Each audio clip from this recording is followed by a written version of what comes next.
Oi meninas, tudo bem? Boa noite! Hoje a gente vai ter uma live muito interessante com um doutor muito querido, que é o doutor Fernando Henrique Novaes. Só tô esperando ele entrar pra gente dar início à nossa live. Vocês podem estar enviando as perguntas pelos comentários ou pela caixinha de perguntas, para quem quiser mais descrição, tá bom?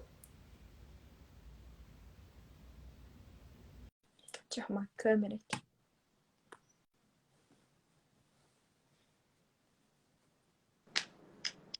Oi, tudo bem, doutor Fernando? Oi, Mari, tudo bom?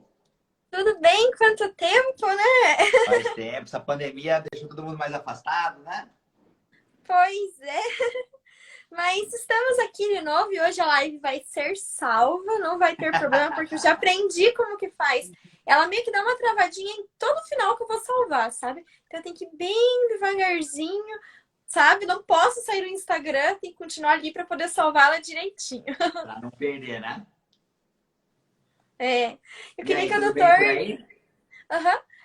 Tudo bem por aí? Como é que estão as coisas? Tá Tudo bem. lockdown aí ou tá tranquilo? A gente tá sem operar, vamos voltar a operar provavelmente semana que vem. Ficamos paradinhos aí por uns dias e agora vamos retomar. Uhum, que bom, então. Obrigada, doutor, então, por ter aceito mais uma vez o convite para participar da live aqui na página. Eu queria que se apresentasse para as meninas, né, que ainda não o conhecem, sobre sua formação, de onde é. E eu Vamos também, lá. eu esqueci, eu tenho que me apresentar também nas lives, porque às vezes o pessoal fala, se apresente, mas tem as suas seguidores.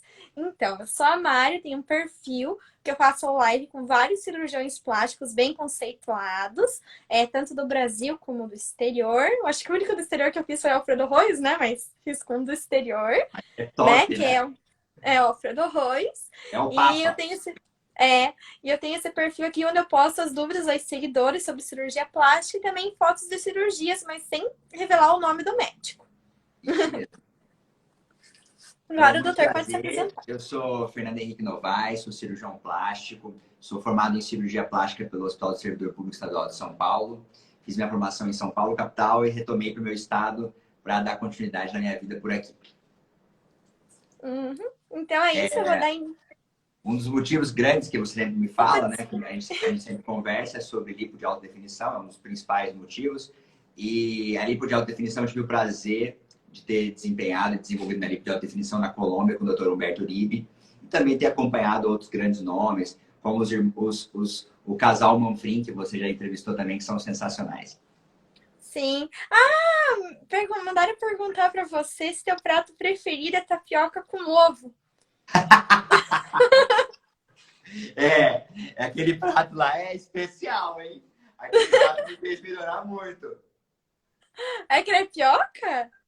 Não, todo dia lá no Maringá tapioca com ovo, omelete, ovo, como se fosse o ovo mexido, todo dia. Não é crepioca, não. É ovo com tapioca, todos os dias. Falei, cara, tô com saudade desse ovo com tapioca. Todo Meu dia, Deus, diferente. que Eu estranho! nunca tinha comido também. E aprendi lá com o Carlão. Meu Deus, ele é bem diferenciado mesmo. O Carlão é uma figura, é um cara sensacional. Sim. Então eu vou começar aqui com as perguntas. Obrigada, né, novamente. Muito prazer, sim. Perguntaram sobre o sutiã cirúrgico. Como que ele Certo. é feito? Então, sutiã cirúrgico, isso é uma pergunta muito comum, que eu acho engraçado, porque o cirurgião tem um mal, e é um mal sem maldade, mas de imaginar que as pessoas já saibam o que é quando a gente está falando, né? O sutiã cirúrgico, o que é isso?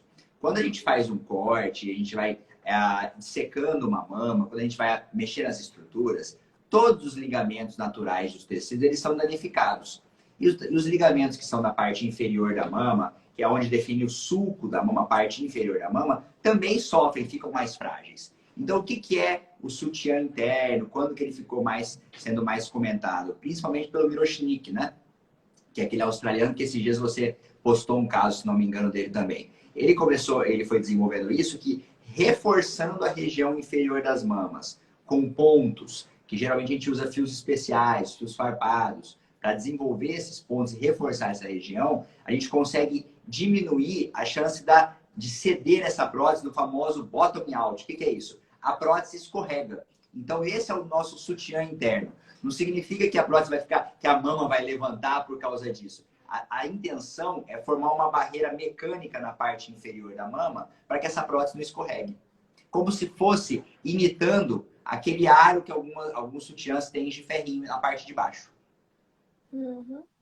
Eles dão realmente um up, né? Levanta bem. Exato. Eu aproveitava intercalando com as perguntas da live. A Vanessa falou aqui: tenho 7 meses de cirurgia e me deu estrias vermelhas. O que eu faço? Hoje pedi para manipular um ácido para mim, mas será que ele vai ajudar? Dependendo, tem algumas pacientes que a gente conversa. Geralmente, eu tenho aqui na clínica, em associação com uma colega dermatologista, então esse tipo de caso a gente sempre compartilha conhecimento, né? Mas sim, um dos ácidos que se usa é o ácido retinóico. Então, algumas vezes tem indicação sim e traz reais benefícios. A minha orientação para você, Vanessa, é só tomar cuidado e não tomar sol, porque senão pode ter algumas manchinhas que você não vai ficar legal. Uhum, obrigada. Perguntaram aqui também, depois de quanto tempo pode ver o resultado do Renuvium? Depois de quanto tempo a gente vai... Qualquer lipoaspiração, eu sei que gera uma ansiedade danada, mas qualquer lipoaspiração a gente fala em resultado depois de 6 meses, principalmente, que vai ter a redução do inchaço, etc. Então, eu sempre costumo falar para ter essa paciente até os 6 meses. O que eu tento sempre explicar também em consulta, algumas pacientes imaginam que o Renuvium ele vai voltar àquela característica da pele que tinha com 20 anos de idade, com 19 anos de idade. Não é isso o objetivo. Então, eu vou trazer de uma maneira bem leiga, bem assim, uma analogia bem leiga para as pessoas entenderem. Então, eu sempre falo isso para os meus pacientes. Quando você vai fazer uma lipoaspiração, é como se o seu corpo, quando você compra aquele saquinho de arroz, é um saquinho de arroz durinho, cheinho. Quando você tira o arroz, o saquinho sobra. A mesma coisa acontece com a pele quando a gente vai fazer uma lipoaspiração. A gente tira a gordura e a pele acaba sobrando, ela perde aquela estrutura da gordura. O que o Renuvium faz?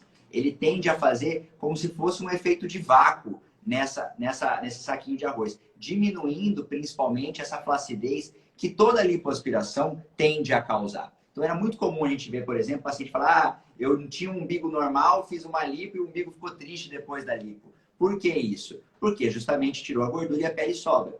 O Renuvium, ele não vai...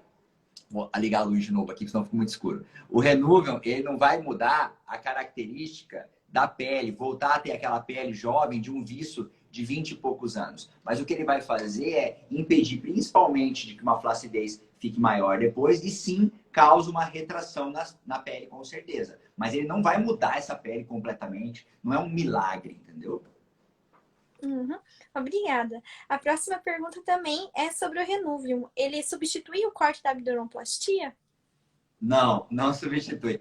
E isso é muito importante. A pergunta é interessante, a gente até tinha te falado dessa pergunta também. O que acontece?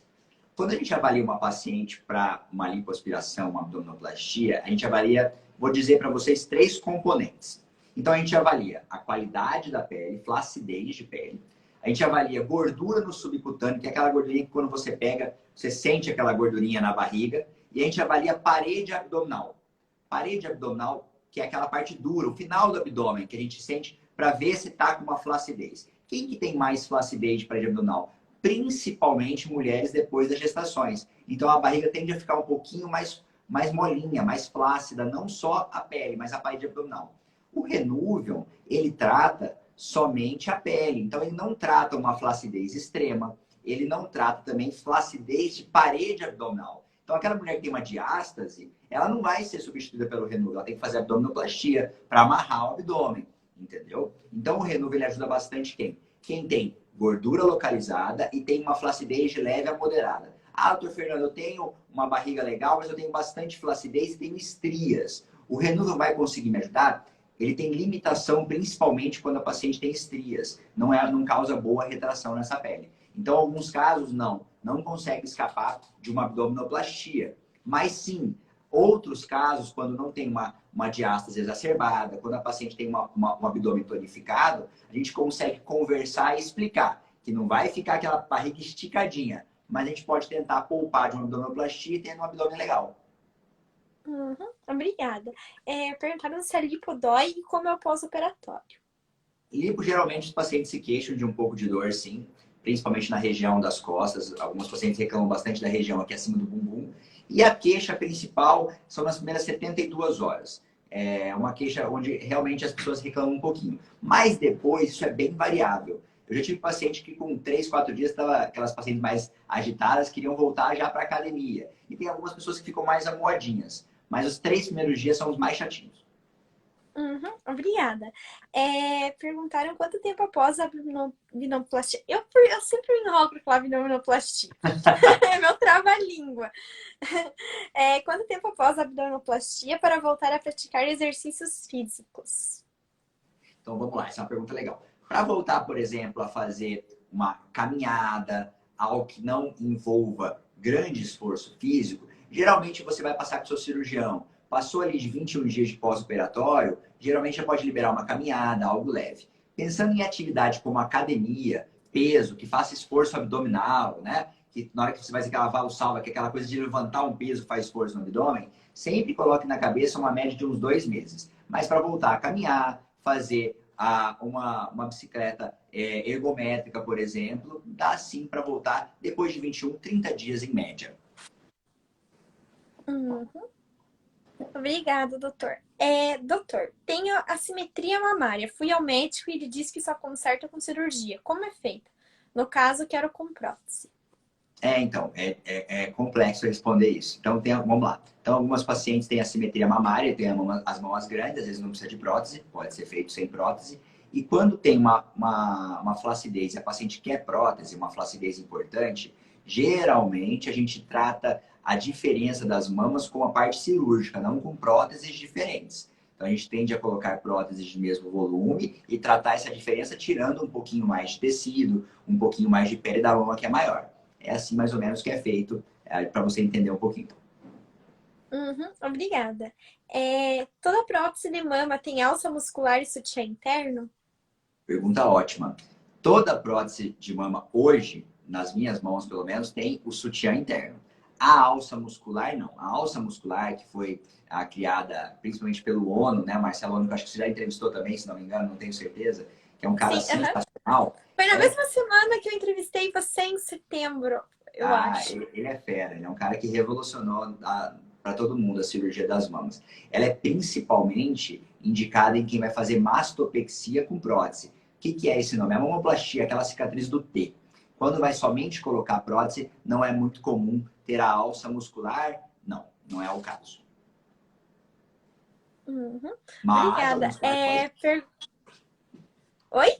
Alguns casos podem ter, mas não é o mais comum, não. O comum sempre é na mastopexia. Uhum. E uma pergunta: o sutiã interno também pode ser no plano subglandular ou é só no submuscular? O sutiã interno ele foi criado principalmente para o plano de dual plane, né? Algumas pessoas têm feito de rotina também na mamoplastia, quando faz embaixo da glândula, não tem problema.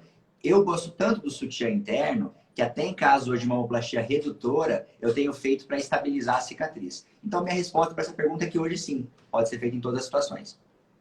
Uhum, obrigada. Pediram para falar sobre a lipolaser.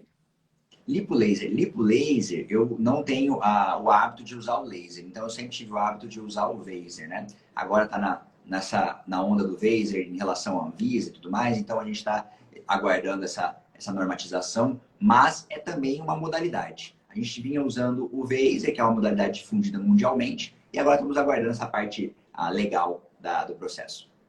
Uhum, obrigada. Não gostei da minha cirurgia. Quanto tempo após posso realizar outra? Olha, é muito comum isso acontecer comigo, com outros colegas, com todo mundo, principalmente porque, por mais que a gente converse, é do ser humano, é natural a gente ser ansioso. Então, as pessoas às vezes querem fazer uma cirurgia e querem ver já o resultado com 3 semanas, um mês, e não acontece muito assim. Então, eu sempre falo para os pacientes, as minhas ou as que me procuram quando operaram com outros colegas, esperarem um número que é um número coringa. Espere, nunca faça nada antes de 1 ano. Exceto se for uma coisa muito grosseira. Claro, olha, uma mão subiu, deslocou e a outra tá assim. Aí são situações diferentes. Mas desde que foi feito habitualmente, está tudo certinho, você só não está feliz com o resultado final, calma, respira, espera completar 1 ano, espera passar o processo inflamatório, é o ideal. Uhum, Obrigada. Areolas lateralizadas, como escolher o tamanho e tipo de prótese? A areola lateralizada. Se a paciente tem a flacidez, a gente consegue trazer um pouquinho com a mastopexia para o meio, fazer a medialização dessas areolas. Se a paciente não tem flacidez, a gente tem que explicar que a prótese sozinha não corrige essa lateralização. Então, se a mama da paciente está apontando para essa direção, na hora que você coloca a prótese, ela vai aumentar ainda mais aquela divergência, aquela diferença das mamas. Quando tem mastopexia, a gente consegue mudar. Somente a inclusão de próteses não tem uma prótese simples que faça essa mama virar para o meio. Não tem essa forma. Obrigada. Ali tem um comentário também bem interessante, que orgulho de ter trabalhado com você. Foi a Mari Maia que falou. Ah, Mari, lá de São Paulo. Saudade da Mari, mamãe de novo agora. Parabéns, Mari. Perguntaram como tratar a flacidez dos braços e coxas. Flacidez de braço e coxa. O clássico sempre foi flacidez de braço e coxa, fazer a braquioplastia, que é a cirurgia da retirada de pele, que fica aquela cicatriz na linha do braço, no meio, e nas coxas, a cruroplastia. O que eu explico para os pacientes? Hoje a gente tem a modalidade do Renuvium, principalmente, também. Então a gente faz algumas lipoaspirações e usa bastante o Renuvium para tentar retrair essa pele. Por que disso? Porque a cicatriz da região dos braços, a cicatriz da região das coxas, geralmente é de uma região que tem bastante tensão. O braço você acaba mexendo com o tempo, as coxas você anda. Então, não são todos os casos que a cicatriz fica em bom aspecto. Eu diria que a minoria dos casos ficam em bom aspecto na região dos braços e das coxas. Podendo poupar, e dependendo do caso, a gente faz uma lipoaspiração e usa o Renuvium. Uhum. Tem uma pergunta aqui sobre o Renuvium também, se o pós é mais dolorido com o Renuvium. Não modifica em relação à dor, não. O que modifica do Renuvium é que algumas pessoas às vezes ficam assustadas, é que você sente umas bolinhas embaixo da pele. É normal. É um enfisema subcutâneo do gás hélio, que é o Renuvium, o que ele é? Ele transforma o gás hélio em plasma, que é o que faz a pele dar uma retraída. Só que também tem a liberação do gás. Então, no pós-operatório, fica uma crepitaçãozinha. Como se fosse você sentindo debaixo da pele, tivesse um arzinho. É normal. Eu sentia isso até um tempo atrás na minha prótese de silicone, mas... Pode acontecer na prótese, porque na hora que você tá aquele buraquinho da prótese pequenininho, você empurra a prótese, tanto com o funil quanto com a mão, querendo ou não, entra um pouquinho de ar, né? Então, às vezes, fica um pouquinho no pós-operatório, sim. É comum. Mas o meu ficou, acho, por uns 4, 5 anos. Isso eu nunca vi. Aí eu fui no outro cirurgião plástico, né? Me consultar um tempo depois. Falei, eu sinto que tem umas bolinhas de ar. Ele falou, é normal. Mas eu não falei há quanto tempo, né? Mas hoje não tem mais. Tá tudo normal. Tudo Viu? ok. Absorveu tudo. Sim. Foi pra cabeça o ar. Aqui a Vanessa falou, só mais uma perguntinha. O meu ácido foi o glicólico. Você acha que vai resolver? Pode te A ajudar, da sim. estria vermelha que falou. O que eu vejo habitualmente mais é o ácido retinóico, mas não é da minha área especificamente tratar as estrias. Mas eu já vi alguns colegas tratando dessa mesma forma com sucesso. Uhum. Perguntaram em quais casos é indicado a abdominoplastia invertida. Olha, abdômen reverso, isso é bem incomum, não é uma cirurgia comum. Por qual motivo? Primeiro, porque geralmente é uma cicatriz que ela liga as duas cicatrizes da mama, como se fosse uma mamoplastia, e tem algumas pacientes que não gostam de ter aquela cicatriz que fica marcada no meio do decote, e fatalmente vai ter isso na abdominoplastia reversa. E segundo, porque a minoria dos casos a gente indica. Quando que é a indicação? Quando a paciente tem um abdômen abaixo do umbigo extremamente chapadinho, não tem flacidez, e tem um pouco de flacidez apenas acima do umbigo. Aquela flacidez que deixa o umbigo caído. Então, somente nessas situações que a gente costuma indicar o abdômen reverso. Não é habitual, mas é uma cirurgia com bons resultados quando bem indicada. Quando bem indicada e precisa explicar para o paciente aquela cicatriz de gaivota que fica embaixo da região das mamas. Uhum, obrigada. Perguntaram o que faz para a cicatriz ficar boa. Tem como saber se terei queloide? Essa é uma pergunta muito boa. Primeiro, a primeira coisa que eu vou responder é: a maioria das pessoas costuma confundir o que é queloide com uma cicatriz hipertrófica. Cicatriz hipertrófica é aquela cicatriz mais grossinha que muitas pessoas têm, principalmente no começo do pós-operatório. Fica parecendo uma lombadinha, uma cicatriz mais grosseirinha. Isso é normal. Assim, normal não é a palavra certa. Isso é comum e ela tende a evoluir e depois ela involui com o tempo. O queloide, que muitas pessoas acham que é isso, é uma cicatriz muito grosseira. Então, é muito comum, às vezes, você estar no shopping, em algum lugar, você vê uma pessoa que tem no brinco, aqui na região do brinco, uma bolinha pendurada. Uma bolinha como se fosse aquilo é um queloide. Então, é como se fosse um tumor de cicatriz. Então, e é a minoria dos casos, tá? Então, falando em cicatriz de qualidade, é muito comum, às vezes a gente está aqui no consultório e a paciente fala: nossa, eu operei com fulano e minha cicatriz ficou horrorosa. Aí eu respondo: calma, não é só a técnica cirúrgica que determinou a sua cicatriz. Tem 3 pilares principais que eu considero como uma cicatriz. Claro, tem a técnica cirúrgica. Em segundo lugar, tem o cuidado da paciente no pós-operatório, né? Eu já tive uma paciente que eu operei com 10 dias, uma mamoplastia, e com 10 dias estava correndo 10 quilômetros. E aí, né? Não dá? E o outro terceiro fator que é a característica do organismo de cada pessoa. Então, mesmo que a gente faça o primeiro e o segundo de maneira linda, plena, o terceiro fator a gente não tem controle. Porque a cicatriz da Mari pode ser diferente da minha cicatriz. Eu mesmo sou cirurgião plástico e tenho uma cicatriz que não é de bom aspecto. Toda cicatriz que eu tenho no corpo não fica legal. Ela larga, ela fica mais escurinha. Isso é meu. Independente se foi feito com todo cuidado, com todo primor, se foi feito todo cuidado.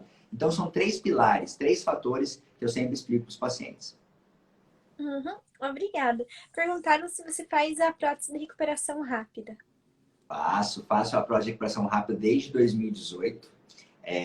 No começo, a gente vai cada vez melhorando.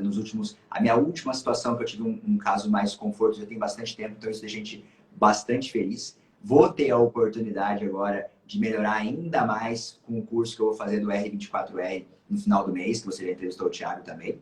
Vou para lá em Camboriú no final do mês. E tenho feito já, pro 3º ano que eu tenho feito já, gosto bastante. Modificou radicalmente a vida das pessoas. Uhum. Obrigada, doutor. Perguntaram aqui se você fala inglês ou espanhol. Quero uma live em inglês ou em espanhol aqui também. Não, falo, mas assim, não me sinto confortável para fazer uma live sobre isso. Seria um grande portunhol e um inglês Sim. mais ou menos. Eu até pensei, aí vou pegar uns outros cirurgiões plásticos, né? Tentar conversar com eles. Mas eu pensei, meu Deus, eu vou passar vergonha, todo mundo vai ficar dando risada, né? Porque a gente se enrola, né? E daí é que bate nervosismo, não dá. Acho que seria uma Sabrina Sato. Não, acho que um pouco melhor. Perguntaram quanto tempo depois da abdominoplastia pode voltar a trabalhar. Depende do trabalho, né, Mari? Por exemplo, vamos lá, uma pessoa que trabalha com um cargo mais executivo, um cargo que não tem esforço físico, pode voltar a trabalhar depois de 10 a 14 dias. 14 dias em média. Agora, uma pessoa que trabalha com esforço, uma pessoa que faça, por exemplo, é difícil cuidar de pessoas, por exemplo, da área da educação física, personal, que pega peso, ou área da saúde, quando pega bastante peso. Tem que ter mais cuidado. Uhum, obrigada. Perguntaram se toda cirurgia de prótese pode erguer os braços. Não. A cirurgia da mamoplastia de aumento, que é a prótese de mama simples, hoje a gente faz em 99% dos casos com o Fast Track, né? Com o R24 também, que é o aprimoramento que o Thiago desenvolveu. Mas quando é mastopexia, quando tem a cirurgia do T, já não é indicado. Uhum, obrigada. Perguntaram aqui se você faz o dual plane invertido. O dual plane invertido para mastopexia é uma cirurgia desenvolvida há bastante tempo atrás para segurar a prótese. Não costumo fazer porque altera bastante a anatomia do peitoral. Tem grandes cirurgiões que fazem, mas não é o que eu costumo fazer, não. Eu faço mais a alça muscular do ono. Uhum. E o que é esse dual plane invertido? Eu esqueci o nome do criador agora. Me perdoe ele, que é um cara muito famoso. O que ele faz? É como não, se... de Curitiba? Puxa, me fugiu o nome agora, mas na verdade ele pega o músculo, ele coloca o músculo, ele fica assim e coloca a prótese. Então fica, em vez de ficar aquela cobertura, fica a cobertura de baixo para cima. para segurar essa prótese. Se não me engano, é Milton Daniel o nome. É de Curitiba. Se não me engano, mas me desculpa se eu estiver errando o nome. Uhum. Não, mas eu acho que é mesmo esse. Perguntaram aqui, é verdade que a prótese por baixo do músculo fica com o colo menos marcado? Nada a ver, nada a ver. O que define um colo mais marcado não é a localização da prótese. É, por exemplo, quando pega uma paciente magrinha, sem nada de mama, com pouca mama, aquela prótese tende a ficar mais marcada, porque a cobertura da prótese é mínima. Então fica aquela prótese mais redondinha. Quando a paciente tem bastante volume de mama, a analogia que eu faço é mais ou menos a seguinte. Se você chegar um dia e deitar nua na sua cama e jogar um lençol fininho e chamar sua mãe, ela vai saber que é você que está escondida ali embaixo daquele lençol. Você vai saber, é a Mari que está aqui embaixo. Se você chegar e jogar um edredom muito grosso, um colchão muito grosso, ela não vai saber se é você, se é outra pessoa que está escondida na sua cama, quem é, porque não vai conseguir nem identificar nada. É a mesma coisa. Quando tem uma camada muito grande de mama, aquela camada acaba cobrindo a prótese, não fica aquele resultado bolinha bem marcadinho. Quanto menos mama você tem, mais marcadinho fica. Isso é importante conversar com o seu cirurgião plástico antes da cirurgia para alinhar a sua expectativa. Eu sempre converso isso porque tem algumas pacientes que querem ter aquela mama bem bolinha, bem marcadinha, mas tem bastante mama e não vai causar esse efeito. Uhum. Obrigada. Aqui tem uma pergunta da Thelma. Gosto do tamanho das minhas mamas, nunca amamentei. Apenas os seios ficaram um pouco flácidos devido à idade mesmo. Tenho 45 anos. Qual a indicação? Olha, Thelma, é difícil te responder isso. Tem que entender exatamente o que você gostaria de modificar no seu corpo. Se sua mama você já gosta dela, está me dizendo que você gosta dela e não pretende fazer nada, eu não faria nada. Porque toda cirurgia tem modificações importantes, pode ter intercorrência, etc. Tem que ser uma decisão de algo que te incomoda genuinamente. Então, por exemplo, hoje mesmo até brinquei que a minha esposa amamentou 2 filhos e ela veio aqui no consultório hoje e falou: Fernando, eu queria fazer simulação 3D, eu queria ver uma prótese. Que ela tá incomodada, que depois da amamentação a mama muda, murcha, né? Fica um pouquinho diferente. Então ela genuinamente está me queixando disso há algum tempo. Agora, se você está feliz com a sua mama, você vai modificá-la com qual objetivo? Eu acho que as pessoas têm que ter o objetivo, tem que ser algo que te incomoda. Não porque, eu vejo todo mundo fazendo, vou fazer. Eu acho que. Não, tem que ser o que te incomoda. Você quer ter a mama mais marcada? Quer ter uma prótese com aquele colo mais marcadinho? Ou não? Só quer ter mais volume? O que você quer? Tem que entender melhor para poder te ajudar. Uhum. Inclusive, a sua esposa mandou aqui uma mensagem, um dos melhores cirurgiões plásticos do Brasil. Você viu só? Que tal, né? Mas é mesmo. A Mandica falou também o melhor cirurgião plástico. Daí aqui tem uma pergunta. Por que é comum ver fotos de mastopexia com cicatrizes mais grossas e outras bem finas? Acho que entra naquele lance que a gente falou da cicatriz.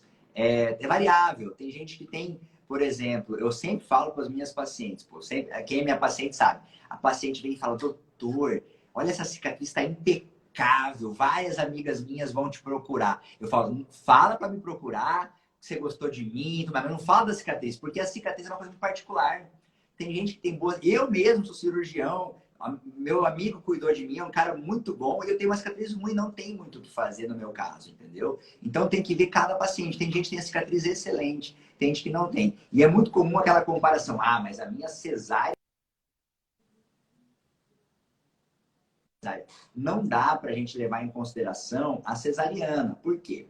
Quando você tá barrigudinha e você tira o neném, geralmente a pele está mais flácida, então não tem tensão nenhuma naquela cicatriz. Já quando você faz uma abdominoplastia ou quando você faz uma mamoplastia, você está tirando tecido e está gerando tensão. E a cicatriz, como ela vai responder diante da tensão, é variável de uma pessoa para outra. Bem interessante isso. Nunca haviam comentado. Aqui tem mais uma pergunta sobre abdominoplastia com lipo de dorso e enxerto de glúteo.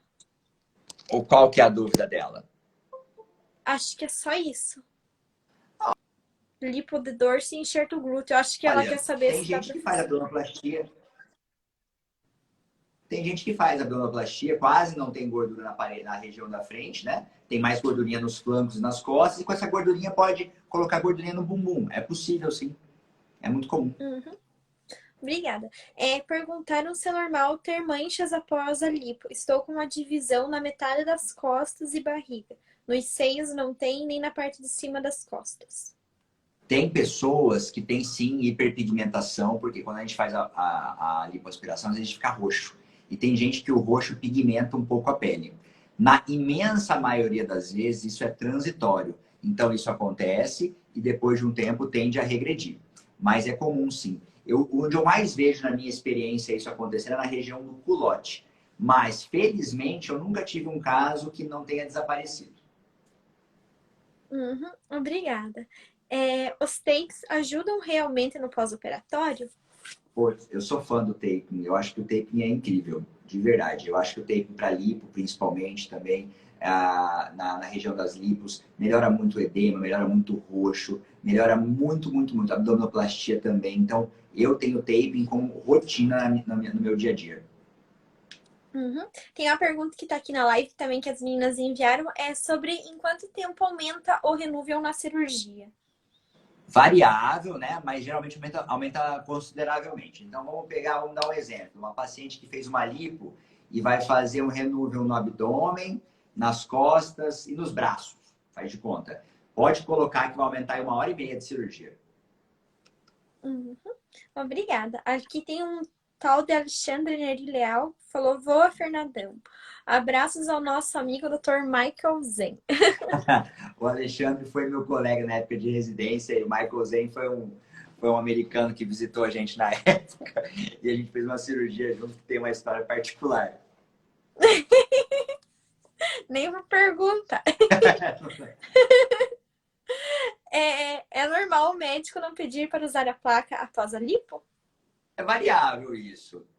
Não são todos os casos que eu coloco a placa desde o começo. Cada vez mais eu uso as plaquinhas. Mas tem gente que coloca a placa no lado, placa na região sacral. Eu gosto bastante da placa da região do abdômen na frente. Mas é variável. Não dá para avaliar. Tem gente, por exemplo, qual que é o grande objetivo da placa? É comprimir mais.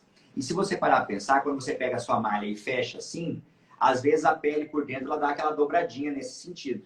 Então, a placa principalmente é para isso. Tem gente que acha que a placa vai prevenir da prega na região horizontal. Não tem como prevenir quando você senta. Você vai continuar tendo a preguinha quando você senta. É principalmente para prevenir daquela dobra que faz quando você fecha a malha. Uhum. Obrigada. A Jordana perguntou quanto tempo depois da cirurgia de prótese mamária pode voltar a trabalhar. Sou dentista. Com certeza. Olha, eu sempre falo o seguinte. Eu vou dizer da minha experiência. O que eu noto da prótese de recuperação rápida? O paciente começa a fazer os movimentos. Ficou sem som. 4 horas está se sentindo bem melhor. Claro que tem. Tá melhor? Tá ouvindo? Agora voltou. Só bem no comecinho que ficou sem som. Tá. Então, o que eu noto da prótese de recuperação rápida? A gente faz a cirurgia, a paciente logo começa a fazer o alongamento. Nos primeiros dias ela sente um desconforto, principalmente pressão no tórax. Muitas pessoas confundem dor com pressão no tórax, certo? Mas os 3 primeiros dias são os dias que tem um incômodozinho mais chatinho. Eu diria que para uma dentista que vai ficar naquela posição, mexe os braços, passa o dia inteiro trabalhando e tudo mais, eu diria que com 7 dias você vai estar super bem para trabalhar. Você pode até voltar antes, não tem nenhum impeditivo para isso, mas vai ter um pouco mais de desconforto. Uhum. Obrigada. Perguntaram assim, minha amiga ficou com a cicatriz da mamoplastia menor que a minha. É normal? É normal. É normal. Por que acontece isso? Toda mulher, se vocês estiverem em casa agora, depois vai acabar a live, vocês vão chegar na frente do espelho. Vocês vão olhar até onde vai a dobrinha da mama. Vou ficar em pé agora, então, hein? Tem paciente que a dobrinha da mama termina aqui. Tem paciente que a dobrinha da mama termina quase nas costas. Isso é variável. Então, depende muito das dobrinhas para a gente saber certinho. Tem gente que tem a dobrinha mais longa e tem gente que tem dobrinha menor. Quando a paciente tem uma dobrinha bem longa, aí a cicatriz vai mais distante. Quem tem menos flacidez, uma dobrinha menor, a cicatriz tende a ser menorzinha. Uhum. E o funil de Keller também ajuda a ter a cicatriz menor? Ajuda. O funil ajuda sim a ter uma cicatriz menor, principalmente para prótese de mama, não para mamoplastia, não para mastopexia, não vai ter influência nisso. Mas na prótese de mama ajuda sim. Uhum, obrigada. Quantos dias depois da abdominoplastia tem que andar curvada? Geralmente, a gente diz que entre 7 a 14 dias a paciente fica mais curvadinha. Eu peço para toda paciente, toda, depois de 2 semanas, já se permitir ficar mais elevada e forçar. Tem paciente que a gente nota que fica um tempinho mais com medo, mais dobradinha. Tem paciente que já é mais ousada e já anda esticada com poucos dias de pós-operatório. Mas eu diria que a primeira semana ali é mais comum, tá mais dobradinha. Variável da quantidade de flacidez que essa paciente ou esse paciente tem antes da cirurgia. Quem tem mais flacidez prévia, logo volta a ficar esticadinho. Quem tinha menos flacidez teve que esticar mais, fica um pouquinho mais dobradinho. Uhum, obrigada. Aqui a próxima perguntinha é sobre a prótese Bilight. Quando no Brasil será permitida, uma vez que é 30% mais leve que as usadas atualmente? Essa é uma discussão que a gente sempre conversa nos grupos. Não conheço nenhum cirurgião que tenha experiência com ela, então, honestamente, não tenho como falar sobre ela, porque eu nunca tive contato. Mas sim, a gente tem uma expectativa de quando isso vai chegar no Brasil, para a gente poder dar um feedback mais verdadeiro, mais real. Uhum. E ela é uma marca, essa Bilight? Ou Eu tenho, ela... eu tenho pouco contato, não sei te dizer de verdade, Mari. Eu sei só Uhum, que tem essa especulação dela ser mais leve, mas até quanto isso sim. é verdade, eu não sei te dizer. Uhum. Eu também ouvi falar assim, só por cima, não. Só por cima eu ouvi falar também. Uhum. A Tulipa perguntou: quem tem peito de pomba, fica bonita na colocação de prótese? O clássico. Então, esse a gente chama de pectus carinatum, né? Que o tórax tende a ser mais assim. Então, as mamas olham mais para o lado. Não é que não fica bonito, fica bonito. A única coisa que você tem que colocar na cabeça é que não vai ser igualzinho aquela sua amiga que tem o tórax retinho com a mão olhando para frente. Sempre vai ter a mama mais separadinha. Tende a ter as mamas mais separadinhas do que mais juntinhas. Só isso. Uhum. O que fazer para melhorar a cicatriz hipertrófica? Cicatriz hipertrófica. Muitas vezes, somente o fator tempo já melhora a cicatriz hipertrófica. Algumas outras vezes, depois que passou aquele período de maior tensão, desinchou, tem um pouquinho de flacidez local, pode ser feito um refinamento da cicatriz, retirar a cicatriz e fazer uma nova. Há alguns casos, eu gosto bastante de fazer o refinamento, o retoque da cicatriz e encaminhar para uma colega que faz a beta-terapia, que é uma radioterapia para a cicatriz, para deixar fininha. Então é variável um pouquinho de acordo com cada caso, mas existem algumas alternativas. Eu não gosto, para a cicatriz hipertrófica, do uso de corticoide. Não gosto. Uhum. Obrigada. Por que não gosta do corticoide? Só por curiosidade. Para cicatriz hipertrófica, eu não gosto porque é muito difícil a gente tatear quanto que aquele corticoide vai ou não, e algumas vezes provoca depressão da cicatriz, acúmulo de depósito, que fica aquela cicatriz cheia de branquinho. Não sei se já viu alguma foto disso, alguma cicatriz que foi usado corticoide, e fica algumas plaquinhas branquinhas. Então, o corticoide eu gosto mais quando eu vejo queloide, que não é comum, mas para cicatriz hipertrófica eu não gosto. Uhum. Eu Porque lembro o que uma corticoide vez tende a me atrofiar. falaram que o corticoide deixava essa pele mais fina. Então, se um dia a pessoa quisesse fazer uma nova cirurgia e usar essa mesma cicatriz, ia prejudicar a pele estar mais fina ali. Também, porque ele atrofia a pele, deixa a pele como um todo, não só na cicatriz, mais frágil. Algumas pessoas, eu já atendi pessoas que vêm, usaram corticoide e a cicatriz até afundou na região. Eu não gosto por causa disso. Eu acho que existem outras alternativas melhores. A beta-terapia eu acho muito melhor. Uhum. É o barato que sai caro, né? É. Aqui tem uma pergunta do Abari. Fiz bariátrica e engordei de novo.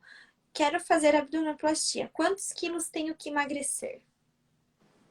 Não sei te dizer, porque depende de quanto que está o seu peso agora. Tem que ver em relação a risco, em relação a peso, tem que avaliar o seu caso, por exemplo. Tem gente que quer fazer abdominoplastia e quer ficar com a barriga chapadinha, mas está cheia de gordura visceral. Aí fica aquele estômago alto, bem saltado. Então tem que avaliar. Agora, o ideal é você retomar aí os seus hábitos e tentar segurar nessa onda do peso para voltar ao peso que você estava no final da sua bariátrica, né? Uhum. Posso fazer lipoaspiração por questão de saúde? Não entendi a pergunta. Para melhorar alguma doença? Não sei. Não, não entendi. Vou responder de alguma outra forma, então. Existe uma lipodistrofia nos membros inferiores, principalmente, chama lipedema. Aquela pessoa que tem bastante gordurinha nas coxas e na canela, sabe? Assim, na perninha, que até aquele tornozelo mais gordinho. Existe sim a lipoaspiração para melhorar essa região e afinar um pouquinho. Eu não tenho o hábito de fazer, não é da minha rotina. Existem cirurgiões que se dedicam bastante a lipedema e tem grandes relatos de melhora da qualidade de vida das pessoas, menos inchaço nas pernas. Isso eu já ouvi falar bastante, sim. Obrigada. Perguntaram se você faz cirurgia tripla. Cirurgia tripla. Então, para quem não entende isso, por exemplo, lipo, abdômen e mama. Não é a minha rotina, mas alguns casos eu faço. Quando, Fernando? Quando não é uma lipo muito grande, quando é um caso de uma abdominoplastia que não é aquela abdominoplastia extremamente extensa, que não vai sair uma grande quantidade de tecido. Então, a gente tem que pensar na complexidade da soma desses casos para casar. Por quê? Se eu faço uma lipo muito grande, com abdominoplastia, que é uma cirurgia de 5 horas, mais uma mama de 3 a 4, fica 9 horas de cirurgia, é muito tempo. Então, a gente tem que tentar calhar para tudo isso compactar o máximo possível o tempo cirúrgico e trazer menos risco para o paciente. Então, não é uma regra que eu faço, não. Eu tenho que avaliar cada caso, ver cada paciente para poder indicar. Mas a minoria dos casos eu diria que eu faço hoje. Obrigada. Perguntaram sobre a minha abdominoplastia. Pediram para você falar um pouco sobre. Pô, legal. Mini abdominoplastia, eu até gravei um vídeo essa semana, eu vou postar no feed, se não me engano, essa semana a gente estava editando. Mini abdominoplastia é o sonho de todo mundo, né? Todo mundo queria ter aquela cicatriz só da cesárea. Mas não tem como ser para todo mundo. É uma cirurgia de exceção.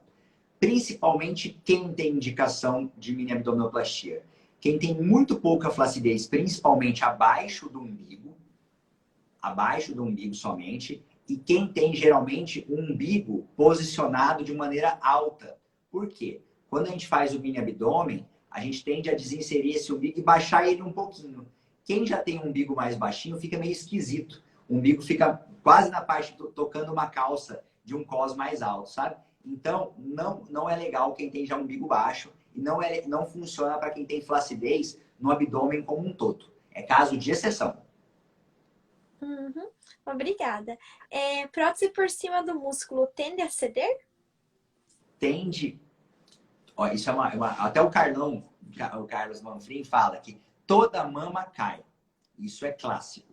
Só que o que acontece quando a gente faz, por exemplo, uma prótese hoje em dual plane, no grip plane, por exemplo, do Thiago Cavalcante? A gente dá um suporte, uma estrutura melhor para essa prótese que segura mais ela nas laterais, diminui aquela queda das mamas que estica a pele também. E quando a gente faz uma mastopexia, a gente faz a alça do ono, a gente tira o peso da prótese direto na pele da paciente. Então, o músculo dá um suporte. Se você deixa aquele peso diretamente na pele da paciente, é quase a mesma coisa que você chegar, colocar um sutiã de um tecido mais leve, como se fosse uma pele, um algodãozinho, e colocar um saquinho de feijão ali pendurado. Vai esticar isso com o tempo. Então, a gente tende sempre a tirar esse peso direto da pele. E esse é o princípio técnico de uma mamoplastia estruturada que a gente fala. Mas não significa que não vai cair. Isso é importante, porque toda mama vai cair, a gravidade atua. Eu até falo para os pacientes. Por exemplo, pergunto, o seu pai é vivo? Tem quantos anos? Tá 50 e poucos anos. Se você parar para observar, pega uma foto do seu pai jovem, magrinho, peitoral sarado. Hoje, com 50 e pouco, tem aquele peitinho já. Porque até o homem cai um pouco a mama também com o tempo. É normal, gente. A gravidade tá ali, não tem jeito. É verdade. Meu pai, ele tem 68. Ele continua magrinho, mas tem um pouquinho. Faz uma dobrinha. Eu até dou uma apertadinha assim, menos assim. Perguntaram aqui sobre o enxerto nos glúteos. Qual é a quantidade máxima que pode ser enxertada? Não tem um número específico para a quantidade de gordura no bumbum. É variável e a gente tem que observar algumas coisas. Por exemplo, quando a gente vai fazer uma enxertia no bumbum, a gente tem que ver se aquela enxertia está ficando muito tensa. Se está começando na hora que você coloca a gordura, está saindo gordura pelo orifício. Então a gente tem que avaliar vários casos. Não pode se colocar uma grande quantidade para aquele bumbum ficar duro de uma maneira que vai causar uma necrose da gordura, não vai vingar aquela gordura. Então tem que ser tudo bastante bem avaliadinho. Uhum, obrigada. Aqui perguntaram sobre lipo com mini abdominoplastia e mastopexia. Entra naquele caso do mini abdômen que a gente acabou de falar, né? Que da situação do E da umbigo cirurgia alto. tripla. E isso é uma cirurgia tripla, exatamente. Uhum. Perguntaram se o doutor tem costume de usar as próteses de poliuretano. Não, não tenho costume de usar poliuretano. Costumo usar mais microtexturizada. Uhum. Vou fazer masto com prótese atrás do músculo. Tenho que escolher uma prótese maior por ser atrás do músculo? Não, não necessariamente isso. Depende muito da característica do seu tórax. Então, por exemplo, isso é muito comum. Tem uma paciente, por exemplo, muito alta, com tórax largo, naturalmente o volume dela vai ser muito maior de prótese do que comparado ao seu, Mari, que é uma paciente menorzinha, com tórax mais estreitinho. Então, não é só pelo fato de ser atrás do músculo, tem que ser uma prótese maior. Não existe isso. Uhum. Mas tinha um boato, não sei, antigamente, né? Que eles falavam que diminuía não sei quantos ml quando era por baixo do músculo. Isso é real? Não, não. Não, né? Não. O que acontece, principalmente, por exemplo, quando a gente faz uma mamoplastia com uma técnica, por exemplo, do Marcelo Ono, a gente faz uma redução mamária, uma redução da mama de uma maneira um pouquinho mais agressiva. A gente deixa menos, tira o máximo possível assim, de glândula. Não é uma adenomastectomia, não é a cirurgia da Angelina Jolie. A gente tira bastante mama e com isso possibilita a gente colocar um pouquinho volume maior para preencher mais aquele tórax. Mas não significa que atrás do músculo vai ter um volume menor do que atrás da glândula de forma alguma. Uhum. Obrigada.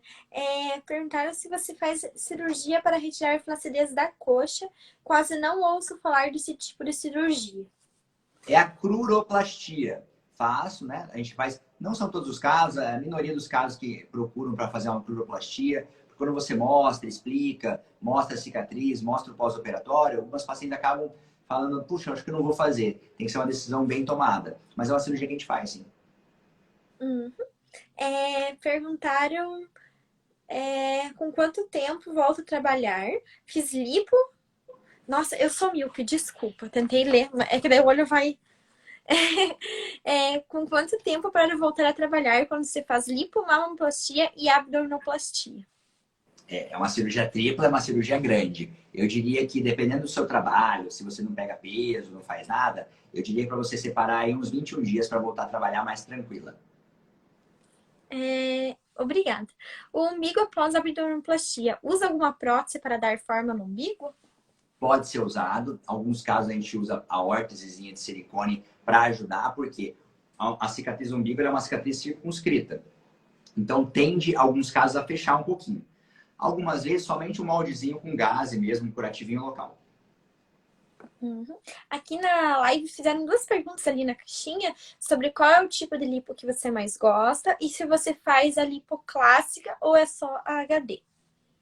Eu faço as duas lipos. A lipo HD tem indicações precisas. Então, para ensinar o pessoal qual que é uma indicação legal de lipo HD, eu também falo de um tripé. Tripé que envolve boa qualidade de pele, hábitos saudáveis e regulares e certo grau de hipertrofia. Então, não dá para fazer lipo HD em todo mundo. Algumas pessoas a gente faz a lipo convencional, sim.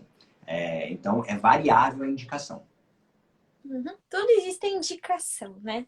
Tudo. Aqui pediram para salvar a live, vou salvar a live, vou colocar no YouTube, inclusive. Oh! Viu só? A Cris aqui falou que super recomendo o Dr. Fernando. Minha cirurgia será dia 10/5. Cris. A Cris, a gente teve que adiar a cirurgia dela justamente por conta do Covid. Ano passado, se não me engano, tinha ficado. Do ano passado? No comecinho do ano agora, no ano passado. A gente adiou, mas aí por outros motivos a gente teve que... trouxe só para agora. Mas ela me deu uma caneca personalizada que tem uma história maravilhosa. Sério? Você acredita que ela mandou fazer uma caneca para mim? Que é uma caricatura minha. E aí eu dei muita risada com ela porque ela tem uma empresa, uma loja, e ela deixou a caneca guardada lá. Entraram, os bandidos entraram para roubar a empresa e roubaram justamente a caneca. Então ela teve que mandar fazer. Sério? Pô, quem quer ter uma caneca minha, pelo amor de Deus? Alguma Fernandete? Será, né? Pode ser. É, pediram para você mandar um abraço para Deide Costa. Um abração. Quem faz Tilipa? Acho que deve ser lipo. Quem faz lipo pode voltar a trabalhar com quanto tempo? Existe telipa? Como que é a pergunta? Deixa eu ver. Quem faz telipa? Ah, quem faz Acho que é lipo. lipo. Quem É, faz né? lipo. É variável, mas assim, depende da quantidade da lipo, depende do seu trabalho, mas dá para voltar a trabalhar se não for uma atividade extenuante com 7 dias, por exemplo. Uhum. Aqui me elogiaram. Obrigada, Diva. Um beijo pra você. A Cris pediu para falar sobre o tratamento de queloide na cicatriz. Então, o tratamento é aquele que a gente vai até propor para ela, no caso que ela tenha conversado comigo, o tratamento a gente vai fazer a ressecção da cicatriz, né? E vai encaminhar para a radioterapia de tratamento de cicatriz, que tem um nome comum de beta-terapia ou terapia de elétrons, é variável o nome que se usa. Mas é uma terapia que ajuda bastante a cicatriz a melhorar. Uhum. Perguntaram sobre qual a melhor prótese, mentor ou silicone. Acho que o doutor, não sei se pode responder. Não, então assim, eu já usei Euro, eu já usei Mentor. Hoje, por uma questão de logística e porque sou muito bem cuidado pela empresa, a empresa trata muito bem meus pacientes, eu acabo usando mais a Mentor. Então, um grande abraço para o Bruno, para a Cineide, que cuidam bastante das minhas pacientes. Mas não existe uma prótese melhor. Todas as próteses liberadas pela Anvisa são próteses de boa qualidade. Então, tem muitas empresas boas, muitas empresas sérias. Às vezes tem a logística da região. Às vezes uma empresa tem um arsenal de próteses maior naquela região. Então, isso é variável. Mas tem muitas empresas sérias e boas. Politec é muito boa, Mentor é muito boa, Motiva também é muito boa. Cada uma tem suas particularidades. Uhum. Cara, eu vou soltar uma. Eu ouvi falar que melhor é a mentor. É muito boa, porque assim, a Mentor, eu gosto bastante também, mas não é uma espécie. Porque ela tem um nome por trás que é muito forte no mundo de qualquer coisa farmacêutica, que é a Johnson Sim. Johnson, né? Todo mundo, quando fala é Johnson Johnson, você fala, é Johnson Johnson. Então, mais ou menos por isso já ganha uma credibilidade maior. Mas todas as próteses são muito boas. Sim, já vem desde bebezinha, né? Passa óleo Johnson, sabonete Johnson, né? Daí Exato. você foi criada pelo Johnson, né? Exato. Aquele bebê é bonitinho, o bebê Johnson. Né? Tem cheirinho de bebê Johnson. Veja só que marketing esperto deles. Exatamente. A Tulipa falou assim: fiz abdominoplastia há 3 meses, minha barriga está estufada. É normal? Olha, quando você faz uma cirurgia, é normal que distenda o seu abdômen. Existe um negócio que chama gastroparesia fisiológica. Então, o intestino, o estômago funciona de uma maneira mais lenta. Isso principalmente nos primeiros dias. O que você vai ter que avaliar, Tulipa? Não é só porque você fez uma abdominoplastia e você amarrou a barriga que você vai ficar com a barriga chapadinha. Tem que avaliar se você tem, por exemplo, alguma intolerância à lactose, alguma intolerância ao glúten, que faz você ficar distendida. Então, se você já distendia antes da cirurgia, quando comia alguma comida específica, você vai continuar distendendo depois de fazer a cirurgia, entendeu? Então, tudo isso tem que ser feito um controle. Às vezes vale a pena você conversar com uma nutricionista e ver uma dieta que te deixe menos fermentada, menos estufada. Isso vai colaborar bastante para o seu pós-operatório e para você ter um abdômen mais chapadinho do jeito que você quer. Uhum, obrigada. Perguntaram aqui como corrigir a depressão trocantérica. Depressão trocantérica. Para quem não sabe, depressão trocantérica, quando você vê aquela pessoa de costas e você está olhando o bumbum, é aquela lateralzinha que tem um afundadinho do lado do bumbum, junto das coxas do bumbum. Aquilo chama depressão trocantérica. Duas covinhas, né? 2 covinhas, como se fosse covinha na bochecha, mas é do bumbum.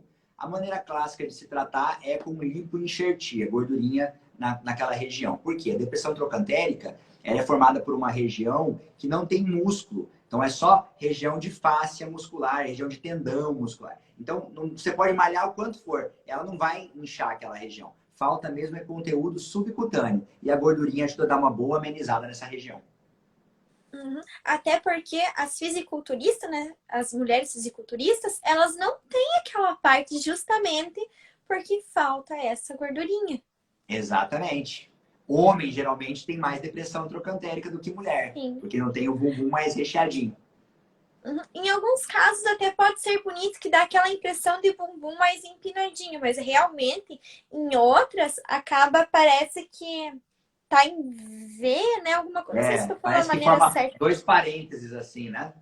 Isso, isso. Eu não sou muito boa Exatamente. para fazer mímica. Não deu muito certo. Exatamente. Parece que tá assim, cada ladinho assim, ó. É, a Fê Faria fez aqui elogio, né? Com respeito, mas é admirável o sorriso desse médico. A esposa dele tá vendo a live. Mas enfim. Mas ela gosta do meu sorriso também. Obrigado, viu, Fê? Mas enfim, a bananinha embaixo do bumbum, quando está grande e limpa, o bumbum cai?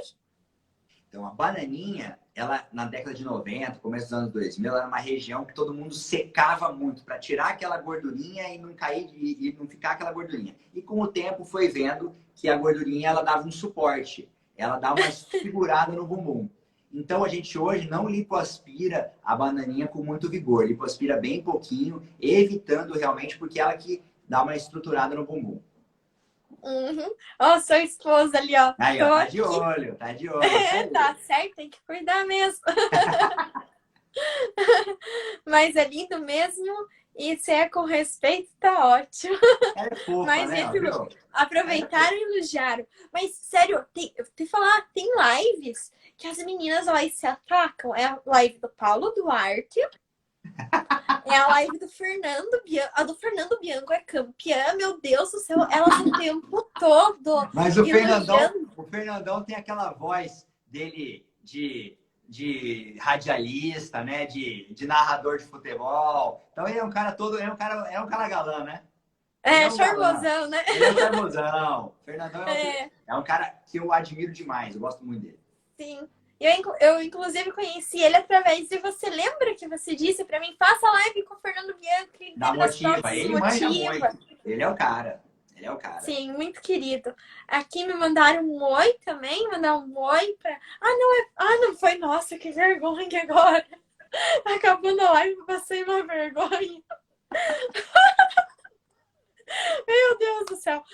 É pra tua esposa que mandaram hoje. Que vergonha. Acho que até vermelha, chorei aqui. Ai, ai. Mas então a nossa live tá acabando. Queria agradecer ao doutor pela live. Eu queria agradecer você, como sempre. E antes de fazer essa live hoje, eu falei com a minha esposa que eu ia fazer um discurso nessa live. E o discurso que eu quero fazer, nada a ver com cirurgia plástica, nada a ver com nada disso hoje. Eu sou pai de 2 crianças. Meu filho, um tem 1 ano e 10 meses, o outro meu filho tem 8 meses.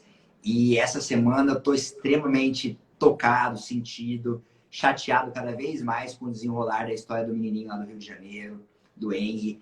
E então a mensagem que eu quero passar para todo mundo é: escutem as crianças, não deem de ombros para uma queixa de uma criança, cuidem dos seus filhos, cuidem das crianças, não tenham medo de fazer qualquer coisa para proteger as crianças. É incabível pensar uma situação como essa. Cada pessoa, cada mãe, cada pai no Brasil hoje que vê uma notícia daquela perde um pouquinho, um pedacinho do coração. Então, acho que esse menino tinha que servir de Marte para todo mundo, no mundo inteiro, porque é algo que hoje me deixou assim extremamente passado, chateado, e eu torço para que ninguém passe por isso, de verdade.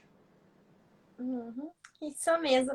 Parabéns por ser um bom pai de família. Eu lembro quando seu filho nasceu, foi quando a gente estava tentando fazer aquela live, né? E daí, graças a Deus, eu aqui em casa rezei meus pais também para que tudo corresse bem e tudo ocorreu bem, graças a Deus. Né? Graças a Deus. Então é isso. Obrigada a todas as meninas que participaram da live. A sua esposa que estava aí presente também, ó, joinha, tem que ser assim mesmo, parceira. Mariana é sangue bom, ela é sangue bom. Sim, é uma linda também. Eu vejo as fotos que vocês postam juntos.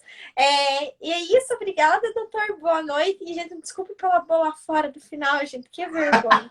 Que vergonha. Oi, Mai. Oi, oi. Tchau, pessoal. Um beijo.